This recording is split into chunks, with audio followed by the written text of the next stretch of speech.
A Charlie Brown Christmas, created by Shulz. So the movie starts out with Charlie Brown and Linus walking over to the frozen pond to do some hole smacking. Some ice skating. Charlie Brown is like, "Ayo Linus, all this hoot and holler about Christmas has been getting me down. Like the time I couldn't afford to see My Little Pony live. I can't get happy about nothing." Linus is like, "Charlie Brown, I guess you just an emotional mood maniac." The next day, Charlie Brown checks his mailbox, and there's nothing in that shebang-a-bang. He goes over to Violet and sarcastically thanks her for the Christmas card she gave him, but that girl takes it literally and walks off. Charlie Brown then goes over to Lucy's psychiatric booth to get some help. Lucy's like, "What's poppin', my rigorating ragamuffin?" Charlie Brown's like, "Nothing much, my chocolate moon monkey. I've been more depressed than a cheerleader at lunchtime. Can you help a brother out?" Lucy's like, "For sure. How about you direct a Christmas play and get involved in something?" And she tells him to meet her at the auditorium later that night. Charlie goes by Snoopy's doghouse and sees that his own dog has fallen to commercialism. On the way to rehearsal, Charlie Brown sees Sally, and she asks him to write a letter to Santa.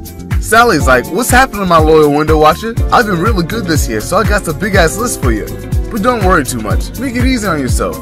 You can pass me a few bones like some 10s and 20s. Charlie Brown's like, "Oh hell no, 10s and 20s? Not you too." Sally's like, "Hey, why you tripping? I'm just trying to get what's coming to me." Charlie Brown arrives at the rehearsals and decides to make the play traditional instead of it being commercialized. But all they want to do is dance, and Charlie Brown almost gives up. Then Lucy explains that everybody knows that Christmas is a big commercial racket, run by an Easter syndicate. So to get the proper mood that they need, Lucy tells Charlie Brown to get a Christmas tree.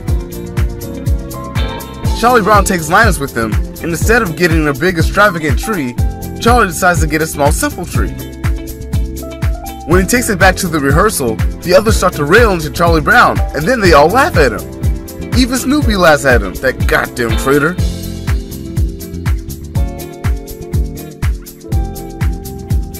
Charlie then desperately asks, what is the true meaning of Christmas? So Linus recites the Gospel of Luke that explains the birth of Jesus Christ. Charlie Brown's like, "Oh word?" And he walks out with the tree decorated by himself. The others follow and find his failed creation. They redecorate the tree with decorations from Snoopy's doghouse, and they start to hum "Hark the Herald Angel Sings." Just then Charlie Brown comes back, and they all say, "Merry Christmas, Charlie Brown," and continue to sing. And Charlie Brown joins in, secured with the knowledge of the true meaning of Christmas. The end.